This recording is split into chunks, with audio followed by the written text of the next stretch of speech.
হাদির বাড়িঘর নাকি জেলে দিবে। হ্যাঁ পারলে করিস। হ্যাঁ আমাদের কমরেডদেরকে হাত দিলে একেবারে টুঙ্গি ফেরা উড়ে দিব একেবারে। আমি হুদাই আওয়াজ দিতেছি না, হুদাই দিতেছি না, বারবার কইতেছি, কিন্তু বারবার সতর্ক করতেছি যখন কামটা করবো তখন যেন কেউ কইতে না পারে আগে কেন কই নাই, কয়ে দিতেছি। বারবার করছিলাম আগামী ইলেকশনে বিএনপি জিতার চান্স কম। যখন কইছি তখন সবাই ভাবিছে দাদাই মনে হয় মালকে টাল হয়ে এসব বগিচ্ছে। যাই হোক, কিছুদিন পর সন্দেহ আপনারাও করা শুরু করলেন কিনা কন, সত্যি কিনা? হ্যাঁ মানে 5ই আগস্ট 2024 সবাই ভাবিছিল বিএনপির ভূমিধ্বস বিজয় হবি। তারপর 14 মাস গেছে, এখন বিএনপি নিজেও মনে করে না ভূমিধ্বস বিজয় হবি, তাই না? এখন বিএনপি মনে করে মেজরিটি সিট পাবি। আর 2 মাস যাক দেখবেন বিএনপি যে হারিচ্ছে, চোখে চোখে দেখতে পারবেন, বিএনপিও বুঝবি। আর আমি আজকে অঙ্ক কইসা দেখে দিব, এখন তো বিএনপি পুরাই আওলাই গেছে। প্রফেসর ইউনূসের বক্তব্য শুনে আমাদের শিলং সালাউদ্দিন কয় প্রধান উপদেষ্টা জুলাই সনদ লঙ্ঘন করেছে, যেটা তিনি সাইন করেছেন সেটাই তিনি লঙ্ঘন করেছেন। আবার রাতে তারেক রহমান ধন্যবাদ দেন। তাহলে কি জুলাই সনদ লঙ্ঘন করিয়েছে নাকি করে নাই বিএনপি? নাকি শিলং সালাউদ্দিন দলের কথা কয় না? এইদিকে বিএনপির আরেক বুদ্ধিজীবী বিশিষ্ট মাদকাধিকার কর্মী ডাক্তার জাহিদ কইছে প্রফেসর ইউনূস নির্বাচন বাম চালের অংশ নিলেন। তার মানে বিএনপি শুধু নিজেই আওলায় নাই, তার আশেপাশের লোকদের আওলায় দিছে। ডাক্তার জাহিদকে কইেন তাইলে তারেক রহমান কি নির্বাচন বানচালের ষড়যন্ত্র করার জন্য প্রফেসর ইউনূসকে ধন্যবাদ জানাইছে। এই যে এরা হুদাই চিল্লে গেছে নির্বাচন বানচালের ষড়যন্ত্রের কথা, এটা যে হুদাই চিল্লেছে বুঝতে পারছেন তো? আমার নাম কইছে আমি নাকি নির্বাচন বানচালের ষড়যন্ত্র করেছি। বিএনপির নেতা কর্মী সমর্থকদের দশা হয়েছে বানে ভাষা গুয়ের মতো। বানে ভাষা গু দেখছেন, ডিরেকশন ছাড়া ভেসে বেড়ায়। তারপরে কোনো বাস বা খুঁটা পেলে ওর গোড়া তাইসা জমা হয়। ইনকা আর কি, কখনো জামাই কোটার বুদ্ধিজীবীর বাসের গায়ে, কখনো বিরামি আলমের বাসের গায়ে, কখনো মাদকাধিকার কর্মীর বাসের গায়ে, আবার কখনো অ্যাসিড নজরুলের কুত্তার বাসের গায়ে। ছবি সরে কৃতজ্ঞ কুত্তার কোনো সাউন্ড আছে নাই? হ্যাঁ আচ্ছা খোঁজ লাগায় পাইলে দিয়েন, কিন্তু ধরেন কিছুদিন পর পর সে ঘেউ ঘেউ করে ওটা না দেন, না না পাশে ছবি দেয় না তারপরে দেন। এইবার আচ্ছা বানে ভাষা গুয়ের কথা করছিলাম তো না, তো বানে ভাষা গু কখনো ওয়াকারের পথ বালকের বাসের গায়ে জড়ো হয় এইরকম আর কি। তো আওয়ামী লীগের আগুন সন্ত্রাস দেখেছেন না? কতগুলা বাসে গাড়িতে আগুন দিছে রাতে বাসের ভিতরে ঘুমাইতেছিল এক বাস শ্রমিক, তারে সহ আগুন দিয়ে পুড়াইছে। কিরকম বিভৎস জীবন সাহেবের। এই আগুন দেওয়ার পরিকল্পনা এই সুশান্ত নামের জাউরার। সে বলছে কিভাবে কোথাও পেট্রোল ঢেলা আগুন জ্বালাইতে হবে। হ্যাঁ ওই লিখছে ভালোবাসা ঢেলতে হবে আর কি, তারপরে আগুন জ্বালাইতে হবে। 300 জায়গায় করা যাবে, 300 জন করতে পারবে। প্রফেসর সরকার তো অথর্ব, কিছু করতে পারবে না। কিন্তু যতগুলা আগুনের অ্যাটাক হয়েছে তার জন্য তাই সুশান্তরে আসামি করে মামলা করা যায় নাকি বলেন? দ্রুত বিচার করে রায় তো দেওয়া যায় নাকি? তাকে সেটাও পারবে না। যারা যারা পলায় গিয়ে এরকম অন্তর্ঘাত করতেছে তার তালিকা তো করতে পারে প্রফেসর সরকার, করিছে, করে তো প্রকাশ করতে পারে, করিছে, করেনি, আমি শিওর। এইগুলা লাফালাফি 1 মাসে বন্ধ করে দেওয়া যায়। কোনোদিন খোদা তালা ক্ষমতা দিলে প্রফেসর ইউনূসের সরকারের সবাইরা দেখাই দিতাম উপদেষ্টাদেরকে কেমনি এটা করতে হয় কাজ। হাদির বাড়িঘর নাকি জেলে দিবে। হ্যাঁ পারলে করিস। হ্যাঁ আমাদের কমরেডদেরকে হাত দিলে একেবারে টুঙ্গি ফেরা উড়ে দিব একেবারে। আমি হুদাই আওয়াজ দিতেছি না, বারবার কইতেছি, কিন্তু বারবার সতর্ক করতেছি যখন কামটা করবো তখন যেন কেউ কইতে না পারে আগে কেন কই নাই, কয়ে দিতেছি। এই জায়গাটা নোট নিয়ে রাখেন, দরকার হলে ক্লিপ বেনে রাখেন। আমি যে আগে কয়ে দিছিলাম, কিন্তু আওয়ামী লীগ যেটুকু করেছে এই সাহস কেমনে পেলো এটা বুঝতে দিলে মির্জা ফখরুলের জাস্ট কয়েকদিন আগের একটা বক্তব্য আমরা আরেকবার শুনি। এখন আমাদের যারা এখানে নৌকা ধরতেন সারা বাংলাদেশে তারা একটু অসহায় অবস্থায়, যে আমাদের মূল লক্ষ্যে পড়াই দিতে আমরা কি করবো। সেই জায়গায় আমি আপনাদেরকে এটুকু আশ্বাস দিতে পারি যে আপনাকে হতাশ হবেন না, ধানের শীত আপনাদের পাশে আছে, আমরা আপনাদের পাশে আছি। আমরা বেঁচে থাকতে আপনাদের গায়ে কেউ ফুলের টোকাও দিতে পারবে না। এবার বলেন আওয়ামী লীগ কি অসহায় অবস্থায় আছে? সে তো শুধু এটা বলে নাই, সে বলছে মামলাও তুলে নিবে। আওয়ামী লীগ যেভাবে মামলা করছে আমরা সেই মামলা করতে চাই না। যদি মামলা হয়ে থাকে আমি আপনাদেরকে কথা বলছি সমস্ত মামলা তুলে নেওয়া হবে। যত মামলা আছে আওয়ামী লীগের বিরুদ্ধে আমরা সমস্ত মামলাগুলো তুলে নেব। পরে আবার মির্জা ফখরুল কয় না আমি এটা কই নাই, আমি সারা দেশে হয়রানিমূলক মামলা প্রত্যাহারের কথা বলি নাই, শুধু এই এলাকায় হয়রানিমূলক মামলা প্রত্যাহারের কথা কইছি। দেখেছেন? আচ্ছা বলেন তো হয়রানিমূলক মামলা কেন আমরা দিব? এই মামলা তো প্রত্যাহারই করা উচিত, সারা দেশে করা উচিত, শুধু উনার এলাকায় না। কারণ এই মামলা তো টিকবে না। আর আমরা মিথ্যা মামলা কেন দেব? উনি কেন শুধু নিজের এলাকায় হয়রানিমূলক মামলা প্রত্যাহার করবেন, অন্য জায়গায় করবেন না? উনি তো ঠাকুরগাঁ জেলার প্রেসিডেন্ট বিএনপি। আর হয়রানিমূলক মামলা কে দিছে? বিএনপি তো দিছে বেশিরভাগ জায়গায়।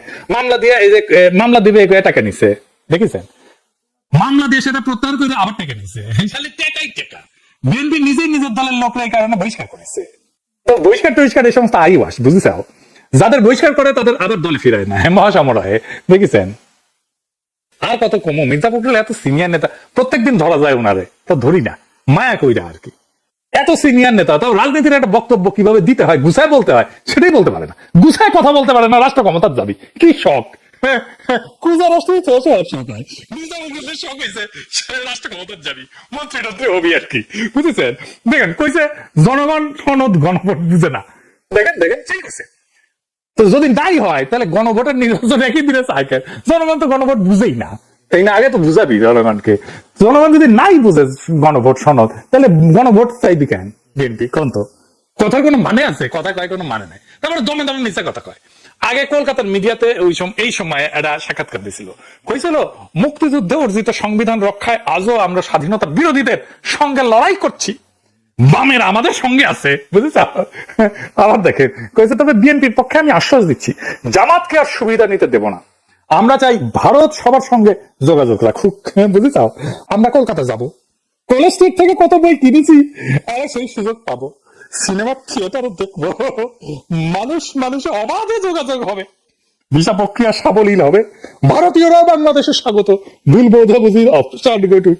আহারে আহারে কি স্বপ্ন দেখে মন খালি শুধু। তো পরে বিএনপি কয় এই সাক্ষাৎকার ভুলভাবে উপস্থাপন হয়েছে, ঠাপ খায়া।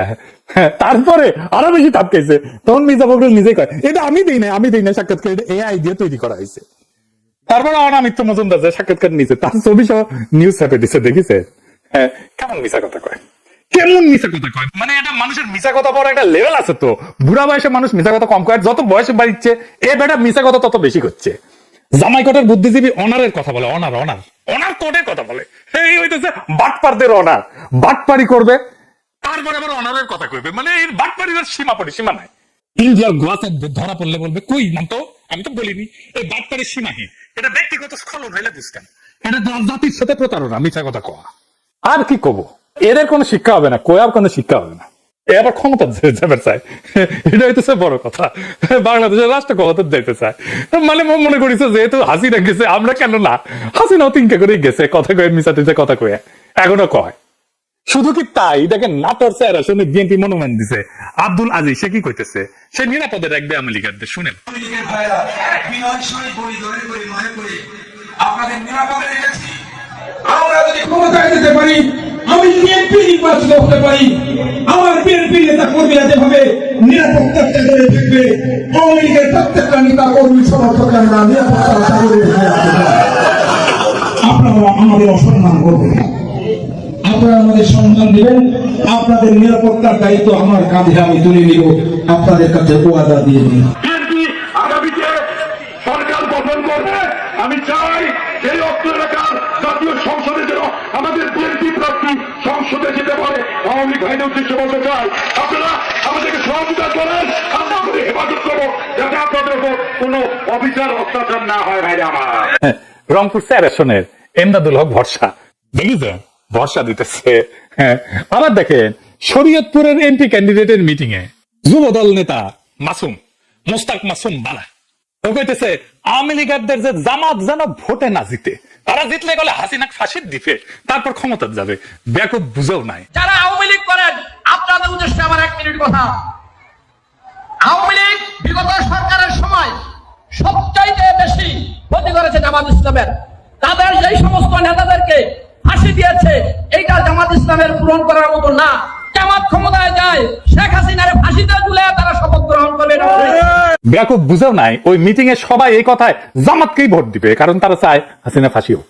এইবার আসেন ইলেকশনের হিসাবটা মিলে দিই, কে জিতবে। তো জামাই গড়ার বুদ্ধিজীবী কইতেছে যে বিএনপি যদি জামাত এনসিপির সিট ছেড়ে দিত, তাহলে গণতান্ত্রিক উত্তরণ কইছে ডেমোক্রেটিক ট্রানজিশন চালাইয়া হয়ে যেত আর কি। কি আর কমু, হ্যাঁ, বাঙ্গু এলিটেরা সবকিছুকে নিজের জমিদারি বলে মনে করে।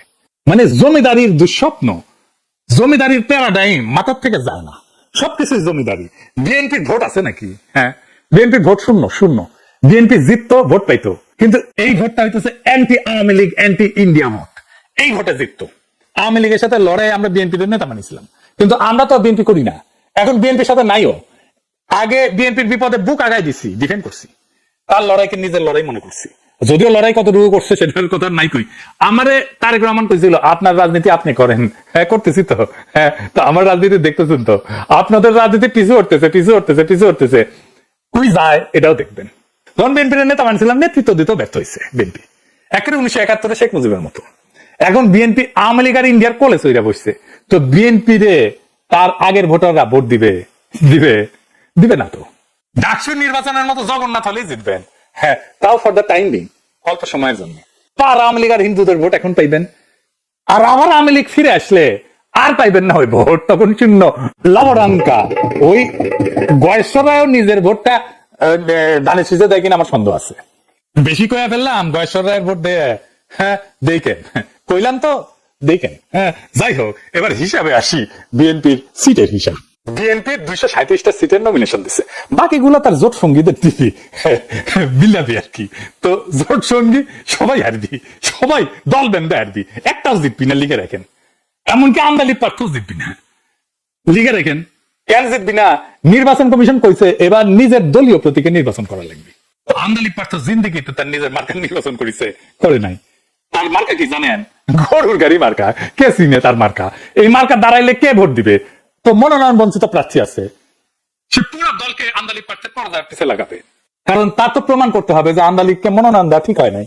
তো আন্দালিককে না হারাইলে তো তার এইটা প্রমাণ করা যাবে না, তার পুরা ভোট যাবে আন্দালিককে যে হারাইতে পারবে তার বাক্সে। তো ধানের শীষে যদি না পায় এই জোট সঙ্গীরা, কেউ জিতবে না। জামাত কিন্তু কখনো নিজের মার্কা ছাড়া ভোট করে নাই, জোট করলেও। দেখেন মতুর রহমান নিজামীর প্রস্তাব দেখেন, দাঁড়িপাল্লা নিয়ে ভোট করছে সবাই, জামাতের সব ক্যান্ডিডেট। তার মানে 63টা সিট মায়ের ভোগে চলে গেছে অলরেডি। এখন এই 237টার মধ্যে 151টা জিততে হবে অ্যাটলিস্ট, বিএনপিকে ক্ষমতায় যাইতে হইলে। এই আসনগুলোর মধ্যে মাত্র 90টা সিট যদি কেউ জিতে যায়, 90 কিন্তু বেশি না, বিএনপির 147টা সিট ওয়াক ওভার দিবে দরকার হইলে, কিন্তু 90টা সিটে মরণপণ লড়াই করবে। ভালো প্রার্থী দেবে, ভালো বাজেট দেবে, কেন্দ্র সামলাবে, ভালো প্রচার করবে, সব কর্মীদেরকে ওইখানে নিয়ে আসবে। মাত্র 90টা। বিএনপি সরকার গঠন করতে পারবে না। 90টা সিট জিতে নেওয়া বাম হাতের কাজ রে ভাই। হিসাব সিম্পল।